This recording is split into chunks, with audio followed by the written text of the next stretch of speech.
Welcome back all of you to the fourth video in the topic organizational structure. On the previous videos we saw the details regarding organizational structure, the nature, characteristics, etc. things, the organizational chart, organizational design, and the first two types of organizational structure. Today we are going to see about the third type of organizational structure, that is functional organizational structure. Functional organizational structureൽ വർക്കേഴ്സിനെ അവരുടെ specific നോളജിനെ അല്ലെങ്കിൽ സ്കില്ലിനെ base ചെയ്തുകൊണ്ട് ഓർഗനൈസേഷനിലെ ഓരോ ആക്ടിവിറ്റീസും ഇഫക്റ്റീവായിട്ട് carry out ചെയ്യുന്നതിന് വേണ്ടിയിട്ട് group ചെയ്യുന്നു. ഈ തരത്തിലുള്ളതായ ഒരു ഗ്രൂപ്പിംഗ് ആണ് ഓർഗനൈസേഷനിൽ എംപ്ലോയീസിൻ്റെ ഇടയിൽ ക്യാരി ഔട്ട് ചെയ്യുന്നത് എങ്കിൽ ആ തരത്തിലുള്ളതായ ഓർഗനൈസേഷണൽ സ്ട്രക്ചറിങ്ങിനെ ആണ് നമ്മൾ എന്ത് എന്ന് പറയുന്നത്, ഫങ്ഷണൽ ഓർഗനൈസേഷണൽ സ്ട്രക്ചർ എന്ന് പറയുന്നത്. ഇവിടെ ഓരോ ഗ്രൂപ്പുകളും ക്രിയേറ്റ് ചെയ്യപ്പെടുന്നത് ഓരോ സ്പെസിഫിക് ഫങ്ഷൻസ് ഇഫക്റ്റീവായിട്ട് ക്യാരി ഔട്ട് ചെയ്യുന്നതിന് വേണ്ടിയിട്ട് ആണ്. ഓരോ ഗ്രൂപ്പുകളും അല്ലെങ്കിൽ ഓരോ ഡിപ്പാർട്ട്മെന്റുകളും ആ കൺസേൺ ഫങ്ഷൻ ഇഫക്റ്റീവായിട്ട് ക്യാരി ഔട്ട് ചെയ്യാനായിട്ട് ഏറ്റവും എക്സ്പീരിയൻസ്ഡ് ആയിട്ടുള്ള എക്സ്പെർട്ടൈസ്ഡ് ആയിട്ടുള്ളതായ പേഴ്സൺസിൻ്റെ അണ്ടറിലായിരിക്കും എന്ത് ചെയ്യപ്പെടുന്നത്, ഫോർമുലേറ്റ് ചെയ്യപ്പെടുന്നത്. അതായത് ആ ഒരു പർട്ടിക്കുലർ ഏരിയയിലെ ഒരു എക്സ്പെർട്ട് പേഴ്സൺ ആയിരിക്കും ആ ഡിപ്പാർട്ട്മെന്റിന്റെ അല്ലെങ്കിൽ ആ ഗ്രൂപ്പിന്റെ ചാർജ് ആയിട്ട് വരുന്നത് എന്ന് അർത്ഥം. ഓരോ ഗ്രൂപ്പുകളും അല്ലെങ്കിൽ ഓരോ ഡിപ്പാർട്ട്മെന്റുകളും തങ്ങളുടെ സുപ്പീരിയർ അതോറിറ്റിയുടെ, അതായത് ഈ എക്സ്പെർട്ട് പേഴ്സന്റെ കയ്യിൽ നിന്ന് ഓർഡേഴ്സ് കളക്ട് ചെയ്യുകയും അതിനനുസരിച്ച് കാര്യങ്ങൾ ക്യാരി ഔട്ട് ചെയ്യുകയും ചെയ്യും. Here we are seeing a pictorial representation of functional organizational structure. ഈ ഒരു പിക്ചറിനെ ബേസ് ചെയ്തുകൊണ്ട് നിങ്ങൾ വളരെ വ്യക്തമായിട്ട് മനസ്സിലാക്കേണ്ട ഒരു കാര്യമുണ്ട്. ഇത് വളരെ കോംപ്ലിക്കേറ്റഡ് ആയിട്ടുള്ളതായ അല്ലെങ്കിൽ വളരെ കോംപ്ലക്സ് ആയിട്ടുള്ളതായ ഒരു ഓർഗനൈസേഷണൽ സ്ട്രക്ചർ ആണ്.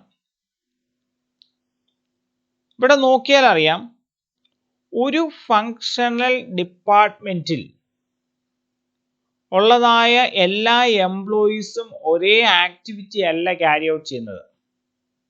ഇവിടെ പറഞ്ഞിരിക്കുന്നതിന് അപ്പുറമായിട്ട് പ്രൊഡക്ഷൻ ഡിപ്പാർട്ട്മെന്റോ അല്ലെങ്കിൽ മാർക്കറ്റിംഗ് ഡിപ്പാർട്ട്മെന്റോ ക്യാരി ഔട്ട് ചെയ്യുന്ന ആക്ടിവിറ്റീസിനെ എക്സ്പ്ലെയിൻ ചെയ്യുന്നതിനേക്കാൾ ഈസി ആയിട്ട് പർച്ചേസ് ഡിപ്പാർട്ട്മെന്റ് ക്യാരി ഔട്ട് ചെയ്യുന്നതായ കാര്യങ്ങളെ ബേസ് ചെയ്തുകൊണ്ട് ഫങ്ഷണൽ ഓർഗനൈസേഷണൽ സ്ട്രക്ചർ എക്സ്പ്ലെയിൻ ചെയ്യാൻ സാധിക്കും എന്നുള്ളതുകൊണ്ട് ഒരു ഓർഗനൈസേഷൻ്റെ പർച്ചേസ് ഡിപ്പാർട്ട്മെന്റിനെ ഞാൻ വെർബലി പ്രസന്റ് ചെയ്യുകയാണ്.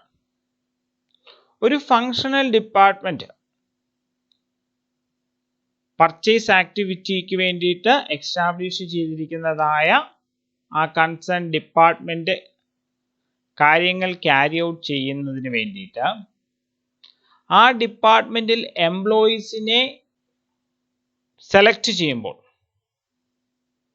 അത് ഓരോ കാര്യങ്ങളും ആ ഡിപ്പാർട്ട്മെന്റിലെ ഓരോ കാര്യങ്ങളും ഇഫക്റ്റീവായിട്ട് ക്യാരി ഔട്ട് ചെയ്യാൻ കേപ്പബിലിറ്റി ഉള്ളവരാണോ എന്ന് നോക്കിയിട്ടായിരിക്കും. സപ്ലയേഴ്സിനോട് വില പേശാനുള്ള പേഴ്സണെ സെലക്ട് ചെയ്യുമ്പോൾ ഈ ഒരു നെഗോഷിയേറ്റിംഗ് സ്കില്ല് ആ പർട്ടിക്കുലർ പേഴ്സൺ അതിനകത്തുണ്ടോ? സപ്ലയേഴ്സിനോട് വിലപേശി വാങ്ങുന്നതായ സാധനങ്ങൾ ആ ഓർഗനൈസേഷനിൽ നിന്ന് നമ്മളുടെ മാനുഫാക്ചറിങ് യൂണിറ്റിലേക്ക്, അതായത് സപ്ലയറുടെ ഓർഗനൈസേഷനിൽ നിന്ന് മാനുഫാക്ചറിങ് യൂണിറ്റിലേക്ക് എത്തിക്കാനായിട്ട് നമുക്ക് ട്രക്ക് വേണം, ട്രക്ക് ഡ്രൈവേഴ്സ് വേണം. അപ്പം ആ ട്രക്കുകൾ ഡ്രൈവ് ചെയ്യാവുന്ന എംപ്ലോയീസും ഇവിടെ വേണം, പർച്ചേസ് ഡിപ്പാർട്ട്മെൻറ്റിൽ വേണം. ഇനി ഒരു മാനുഫാക്ചറിങ് ഡിപ്പാർട്ട്മെൻറ്റിൻ്റെ കാര്യം പറഞ്ഞാൽ, ഒരു ടെക്സ്റ്റൈൽ മാനുഫാക്ചറിങ് യൂണിറ്റ് ആണ് എന്ന് വിചാരിക്കുക. ആ ടെക്സ്റ്റൈൽ മാനുഫാക്ചറിങ് യൂണിറ്റിൽ അതിൻ്റെ മാനുഫാക്ചറിങ് ഡിപ്പാർട്ട്മെൻറ്റിൽ ഡിസൈനർ വേണം, മെറ്റീരിയൽ കട്ട് ചെയ്യുന്ന ആൾ വേണം, സ്റ്റിച്ച് ചെയ്യുന്ന ആൾക്കാർ വേണം, അതിൻ്റെ കളറിങ് ആക്ടിവിറ്റി ക്യാരി ഔട്ട് ചെയ്യുന്നതായ ആൾക്കാർ വേണം, മെഷീനറീസ് റിപ്പയർ ചെയ്യുന്ന ആൾക്കാർ വേണം, അതിൻ്റെ മെയിൻ്റനൻസ് ക്യാരി ഔട്ട് ചെയ്യുന്നതായ ആൾക്കാർ വേണം. അങ്ങനെ പല ആൾക്കാരുണ്ടെങ്കിൽ മാത്രമേ ആ മാനുഫാക്ചറിങ് ഡിപ്പാർട്ട്മെൻറ്റിലെ അല്ലെങ്കിൽ ആ ഒരു ഫങ്ഷണൽ ഏരിയയിലെ ആക്ടിവിറ്റീസ് ഇഫക്റ്റീവായിട്ട് ക്യാരി ഔട്ട് ചെയ്യാനായിട്ട് സാധിക്കത്തുള്ളൂ. സോ ഇങ്ങനെയുള്ളതായ പല സ്കില്ലുകൾ ഉള്ള പേഴ്സൺസിനെ ചേർത്ത് വേണം എന്ത് ചെയ്യാനായിട്ട്, മാനുഫാക്ചറിങ് ഡിപ്പാർട്ട്മെൻറ്റ് ഫോർമുലേറ്റ് ചെയ്യാനായിട്ട്. സോ ഇതിൽ നിന്ന് ഒരു ഫങ്ഷണൽ ഓർഗനൈസേഷണൽ സ്ട്രക്ചർ ഫോളോ ചെയ്യുന്നതായ ഒരു ഓർഗനൈസേഷൻ എങ്ങനെയായിരിക്കും തങ്ങളുടെ എംപ്ലോയീസിനെ ഗ്രൂപ്പ് ചെയ്ത് ഓരോ ഫങ്ഷണൽ ഡിപ്പാർട്ട്മെൻറ്റുകളും എക്സ്റ്റാബ്ലിഷ് ചെയ്യുന്നത് എന്നുള്ളതിനെക്കുറിച്ച് നിങ്ങൾക്ക് വ്യക്തമായി എന്ന് ചിന്തിക്കുന്നു. Now we are discussing about the features and advantages of functional organizational structure. Before going to the advantages of functional organizational structure, we are talking about the features of functional organizational structure. Functional organizational structureനകത്ത് ഓർഗനൈസേഷനിൽ carry out ചെയ്യപ്പെടുന്നതായ different functional ആക്ടിവിറ്റീസിൻ്റെ ബേസിസിൽ different ഗ്രൂപ്പുകളായിട്ട് അല്ലെങ്കിൽ small ഗ്രൂപ്പുകളായിട്ട് തിരിക്കുന്നതായിട്ട് നമുക്ക് കാണാനായിട്ട് സാധിക്കും. ഓരോ ഫങ്ഷണൽ ഗ്രൂപ്പുകളും അവരവരുടേതായ ആക്ടിവിറ്റീസ് വളരെ എഫിഷ്യൻ്റ് ആയിട്ട് ഇഫക്റ്റീവായിട്ട് ചെയ്യുന്നതും നമുക്ക് കാണാനായിട്ട് സാധിക്കും. കാരണം ആ പർട്ടിക്കുലർ ആക്ടിവിറ്റി എഫിഷ്യൻ്റ് ആയിട്ട് ഇഫക്റ്റീവായിട്ട് ചെയ്യുന്നതിനുള്ളതായ എംപ്ലോയീസ് ആണ് ആ ഫങ്ഷണൽ ഗ്രൂപ്പിലുള്ളത്. ആ ഫങ്ഷണൽ ഗ്രൂപ്പിലുള്ളതായ എംപ്ലോയീസിൻ്റെ ഡിഫറെൻറ്റ് സ്കില്ലും കേപ്പബിലിറ്റീസും ആ ഫങ്ഷണൽ ഗ്രൂപ്പിന് വരുന്നതായ എല്ലാ റെസ്പോൺസിബിലിറ്റീസും എഫിഷ്യൻ്റ് ആയിട്ട് ഇഫക്റ്റീവായിട്ട് മീറ്റ് ചെയ്യാനായിട്ട് കേപ്പബിലിറ്റി ഉള്ളത് ആയിരിക്കും. ഒരു ഓർഗനൈസേഷനിൽ ഒരു ആക്ടിവിറ്റി വരുമ്പോൾ ഈ ആക്ടിവിറ്റി ഏത് ഫങ്ഷണൽ ഗ്രൂപ്പിനെ ഏൽപ്പിച്ചാൽ അവർ ഇഫക്റ്റീവായിട്ട് ചെയ്യും എന്നുള്ളത് നോക്കിയിട്ട് ആ ഫങ്ഷണൽ ഗ്രൂപ്പിനെ ആയിരിക്കും അത് ഏൽപ്പിക്കുന്നത്. ഫോർ എക്സാമ്പിൾ, മാർക്കറ്റിങ്ങുമായിട്ട് റിലേറ്റ് ചെയ്തിട്ടുള്ളതായ ആക്ടിവിറ്റി ആണ് ഓർഗനൈസേഷനിൽ ക്യാരി ഔട്ട് ചെയ്യാനായിട്ടുള്ളതെങ്കിൽ അതൊരിക്കലും ഫിനാൻസ് ഡിപ്പാർട്ട്മെൻറ്റിനെ അല്ലെങ്കിൽ ഫിനാൻസ് ഗ്രൂപ്പിനെ ഏൽപ്പിക്കില്ല. അത് ഏൽപ്പിക്കുന്നത് മാർക്കറ്റിംഗ് ഡിപ്പാർട്ട്മെൻറ്റിനെ തന്നെ ആയിരിക്കും. കാരണം മാർക്കറ്റിംഗ് ഡിപ്പാർട്ട്മെന്റിലുള്ള എംപ്ലോയീസ് ആണ് ആ ഒരു ആക്ടിവിറ്റി ഇഫക്റ്റീവായിട്ട് എഫിഷ്യൻ്റ് ആയിട്ട് ക്യാരി ഔട്ട് ചെയ്യുന്നതിനുള്ളതായ സ്കില്ലും കേപ്പബിലിറ്റീസും ഉള്ളവർ. അടുത്ത ഒരു ഫീച്ചറായിട്ട് ഫങ്ഷണൽ ഓർഗനൈസേഷണൽ സ്ട്രക്ചറിൻ്റെത് പറയുന്നത്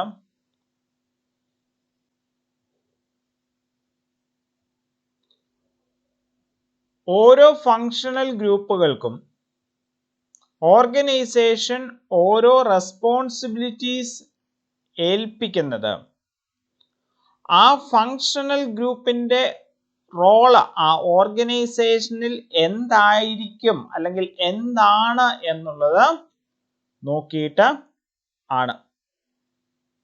ഈ ഓരോ ഫങ്ഷണൽ ഗ്രൂപ്പുകൾക്കും ഓർഗനൈസേഷനിൽ ഒരു ലീഡർ ഉണ്ടായിരിക്കും. They are normally called as the department managers.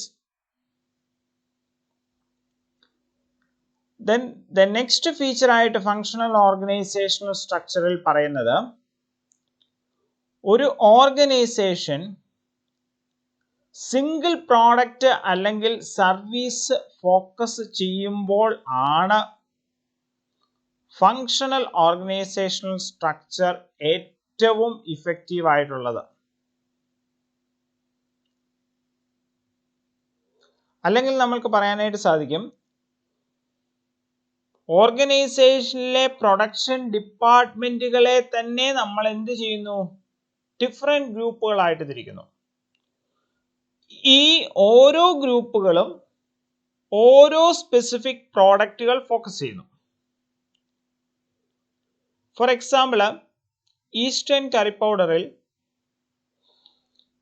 Chicken masala produce ചെയ്യുന്നതായ unit they are entirely focusing for the production of chicken masala. Meat masala should be produced by some other group of employees belonging to the production department. First ഗ്രൂപ്പും second ഗ്രൂപ്പും രണ്ട് functional ഗ്രൂപ്പുകളായിട്ട് ആ ഡിപ്പാർട്ട്മെന്റിന്റെ അണ്ടറിൽ തന്നെ function ചെയ്യുകയാണ്.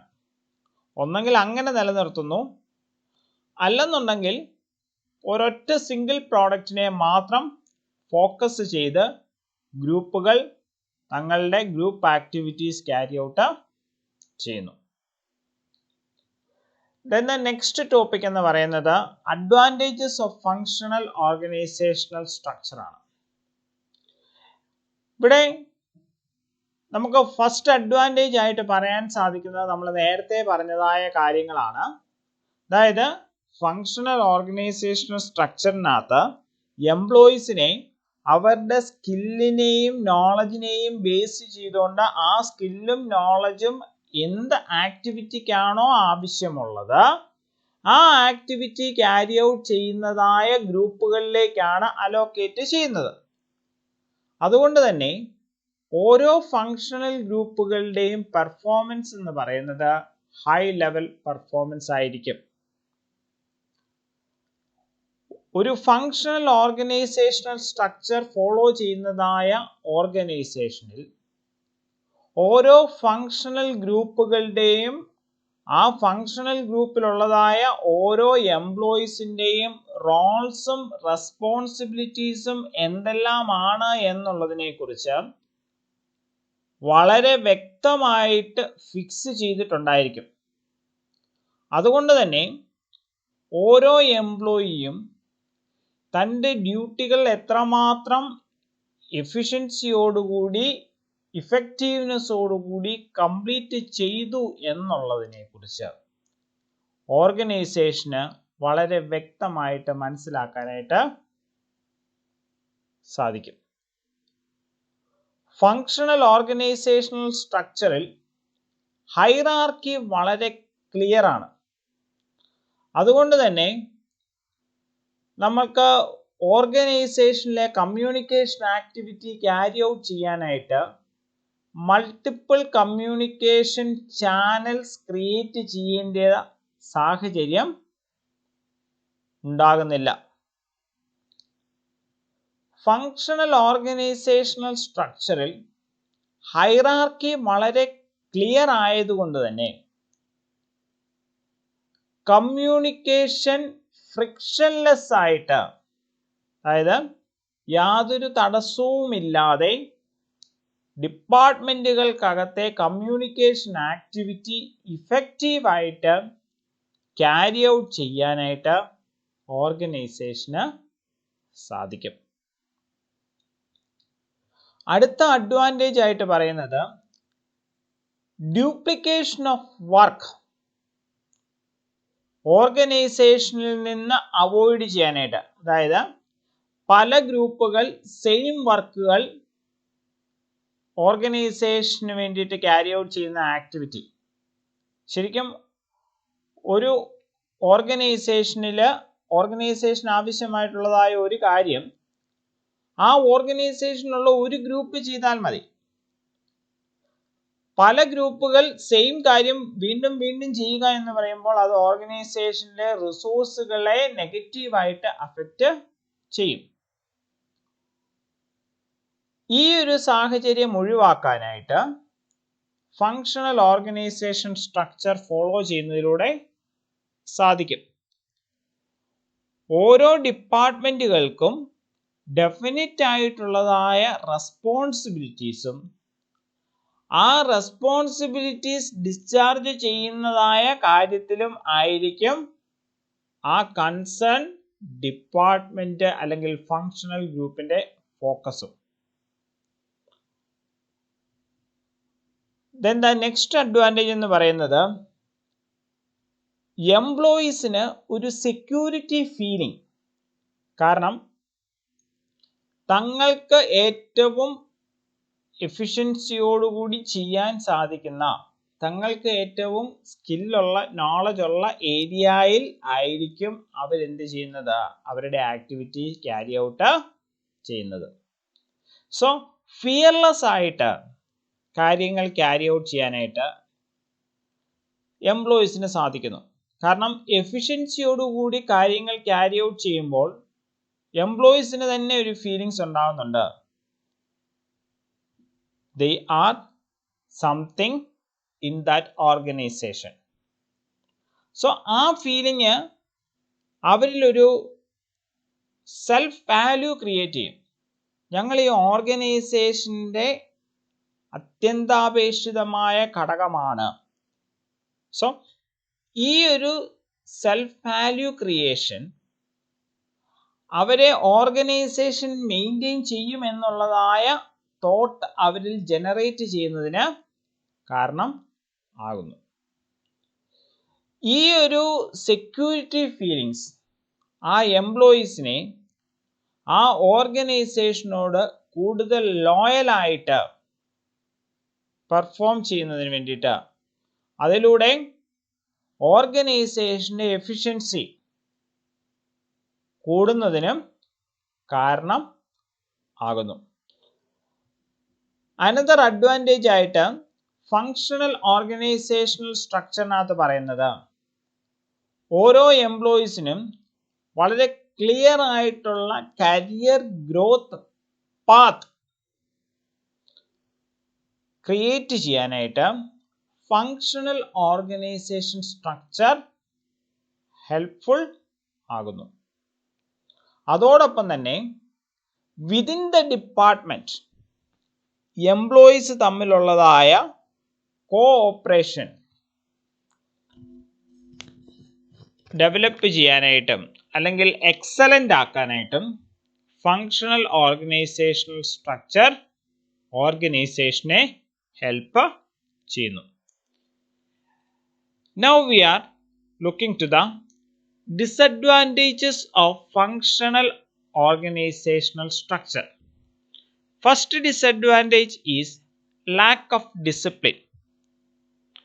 Lack of discipline ഉണ്ടാകാനുള്ള പ്രധാന കാരണം എന്ന് പറയുന്നത് ഇവിടെ ഓരോ ഫങ്ഷണൽ ഡിപ്പാർട്ട്മെന്റുകളും അവരവരുടേതായിട്ട് ഐസൊലേറ്റഡ് ആയിട്ട് നിൽക്കുകയാണ്.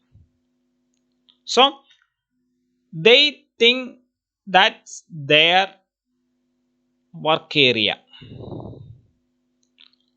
or that their space. അതിലേക്ക് കടന്നു കയറാനായിട്ട് അവരാരെയും അനുവദിക്കത്തില്ല. അവരത് അവരുടെ രാജ്യമായിട്ട് അല്ലെങ്കിൽ അവരുടെ ഏരിയ ആയിട്ട് അങ്ങ് നിലനിർത്താനായിട്ട് ശ്രമിക്കും. അത് പലപ്പോഴും മറ്റു പല ഡിപ്പാർട്ട്മെന്റുകളുടെയും ഫങ്ഷണൽ ആക്ടിവിറ്റീസിനെ നെഗറ്റീവായിട്ട് അഫക്റ്റ് ചെയ്യും. കാരണം ഓർഗനൈസേഷൻ്റെ ടോട്ടൽ ഫങ്ഷനിങ് ആക്ടിവിറ്റി ഇഫക്റ്റീവ് ആകണമെന്നുണ്ടെങ്കിൽ എല്ലാ ഡിപ്പാർട്ട്മെന്റുകളും കോഓപ്പറേറ്റീവ് ആയിട്ട് ഫങ്ഷൻ ചെയ്യണം. പക്ഷെങ്കിൽ ഫങ്ഷണൽ ഓർഗനൈസേഷണൽ സ്ട്രക്ചർ ഫോളോ ചെയ്യുന്നതായ ഓർഗനൈസേഷനിൽ each departmental functional activity is effective, but overall functional activity വരുമ്പോൾ ഇതിനെ എല്ലാത്തിനെയും കൂടെ കമ്പൈൻ ചെയ്ത് നോക്കിയാൽ അത് നമുക്ക് ഓർഗനൈസേഷൻ ഉദ്ദേശിക്കുന്നതായ ഒബ്ജക്റ്റീവിലേക്ക് തന്നെ ആയിരിക്കത്തില്ല പലപ്പോഴും ഫോക്കസ് ചെയ്യുന്നത് എന്ന് കാണാനായിട്ട് സാധിക്കും. അപ്പം ഇങ്ങനെയുള്ളതായ സിറ്റുവേഷൻസ് ഉണ്ടാകുമ്പോൾ ഒരു ഡിപ്പാർട്ട്മെന്റിലെ ആക്ടിവിറ്റി മറ്റൊരു ഡിപ്പാർട്ട്മെന്റിലെ ആക്ടിവിറ്റീസ് ഇഫക്റ്റീവായിട്ട് ക്യാരി ഔട്ട് ചെയ്യുന്നതിനെ നെഗറ്റീവ്ലി അഫക്റ്റ് ചെയ്യുന്നതായ സാഹചര്യം ക്രിയേറ്റ് ചെയ്യപ്പെടുമ്പോൾ അവർ തമ്മിൽ ഫ്രിക്ഷൻ ഉണ്ടാകുകയും പലപ്പോഴും അത് പലതരത്തിലുള്ളതായ ഡിസിപ്ലിനറി പ്രോബ്ലംസും ഓർഗനൈസേഷനിൽ ക്രിയേറ്റ് ചെയ്യുകയും ചെയ്യുന്നതിന് കാരണം ആകും. അതുപോലെ ഒരു ഫങ്ഷണൽ വിങ്ങിലെ എംപ്ലോയീസ് തൻ്റെ കൺസേൺ ഫങ്ഷണൽ ഹെഡിൻ്റെ ഓർഡേഴ്സ് മാത്രമേ അനുസരിക്കത്തുള്ളൂ. അതും പലപ്പോഴും പലതരത്തിലുള്ളതായ പ്രോബ്ലംസും ക്രിയേറ്റ് ചെയ്യുന്നതിന് കാരണം ആകും. സെക്കൻഡ് ഡിസഡ്വാൻറ്റേജ് ആയിട്ട് പറയുന്നത് lack of all round executives.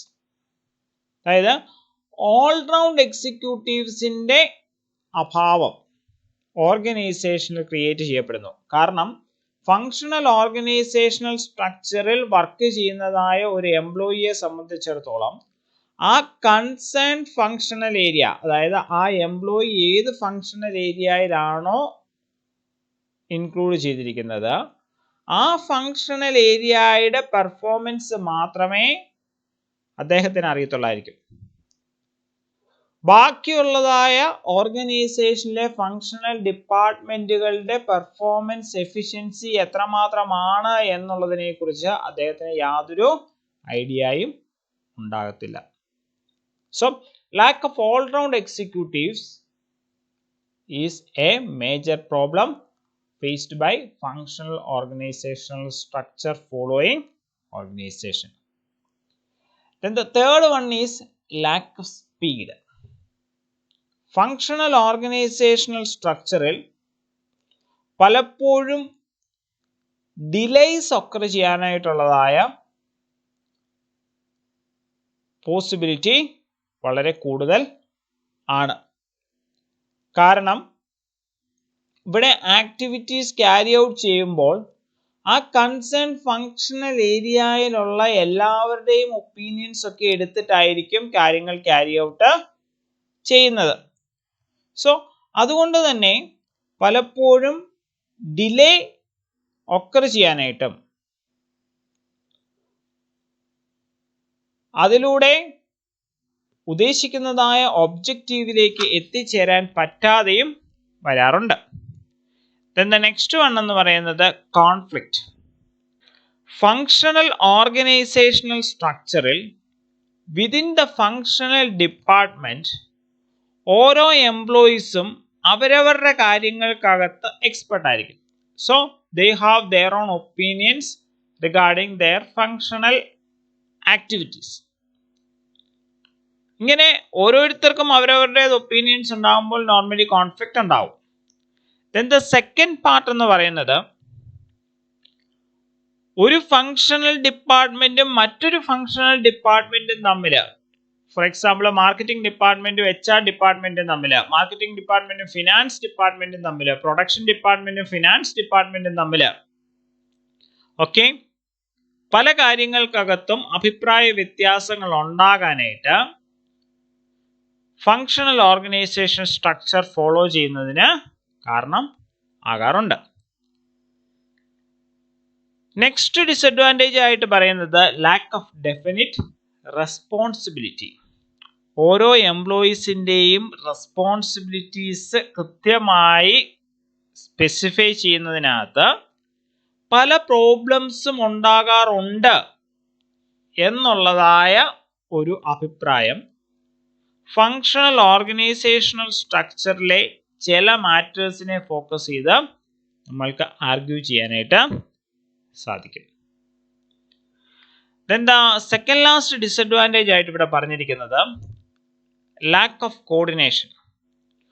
ഒരു ടോട്ടൽ ഓർഗനൈസേഷൻ്റെ പോയിന്റ് ഓഫ് വ്യൂവിൽ നിന്ന് നോക്കുമ്പോൾ ഓർഗനൈസേഷനിലെ എല്ലാ ഡിപ്പാർട്ട്മെന്റുകളെയും ഇഫക്റ്റീവായിട്ട് കോർഡിനേറ്റ് ചെയ്ത് ഓർഗനൈസേഷൻ്റെ ഒബ്ജക്റ്റീവിലേക്ക് എത്തിക്കാനായിട്ട് പലപ്പോഴും ഫങ്ഷണൽ ഓർഗനൈസേഷൻ സ്ട്രക്ചർ ഒരു ഫെയിലിയർ ക്രിയേറ്റ് ചെയ്യുന്നു. എന്താ ലാസ്റ്റ് പോയിന്റ് ആയിട്ട് ഇവിടെ പറഞ്ഞിരിക്കുന്നത് കോംപ്ലിക്കേഷൻ ഇൻ ഓപ്പറേഷൻ. നമ്മൾ ആ ഓർഗനൈസേഷൻ സ്ട്രക്ചർ കണ്ടപ്പോൾ തന്നെ മനസ്സിലായി ലൈൻ ഓർഗനൈസേഷൻ സ്ട്രക്ചറിലോ ലൈൻ ആൻഡ് സ്റ്റാഫ് ഓർഗനൈസേഷണൽ സ്ട്രക്ചറിലോ കണ്ടതിനേക്കാൾ വളരെ കോംപ്ലിക്കേറ്റഡ് ആയിട്ടുള്ളതായ ഒരു ഓർഗനൈസേഷണൽ സ്ട്രക്ചർ ആണ് എന്ത് ഫങ്ഷണൽ ഓർഗനൈസേഷണൽ സ്ട്രക്ചർ എന്ന് മാത്രമല്ല ഇവിടെ ഓരോ ആക്ടിവിറ്റീസും ക്യാരി ഔട്ട് ചെയ്യുന്നതും അതിൻ്റെ ഡ്യൂട്ടീസും റെസ്പോൺസിബിലിറ്റീസും എല്ലാം സ്പെസിഫൈഡ് ആയിട്ട് എക്സ്റ്റാബ്ലിഷ് ചെയ്യേണ്ടതുണ്ട്. സോ ആ തരത്തിലുള്ളതായ ഒരുപാട് കോംപ്ലിക്കേഷൻസ് നമുക്ക് ഫങ്ഷണൽ ഓർഗനൈസേഷണൽ സ്ട്രക്ചറിൽ കാണാനായിട്ട് സാധിക്കും. ഇനി ഇത് കൂടാതെ മറ്റ് ഒന്ന് രണ്ട് പോയിന്റുകളും കൂടെ നമുക്ക് ഇതിനോട് ആഡ് ചെയ്യാനായിട്ട് സാധിക്കും. ഫങ്ഷണൽ ഓർഗനൈസേഷൻ സ്ട്രക്ചർ ഫോളോ ചെയ്യുന്നതായ ഓർഗനൈസേഷൻസിനെ സംബന്ധിച്ചിടത്തോളം കമ്പാരിറ്റീവ്ലി എക്സ്പെൻസീവ് ആയിട്ടുള്ളതായ ഒരു സിറ്റുവേഷൻ നമുക്ക് കാണാനായിട്ട് സാധിക്കും.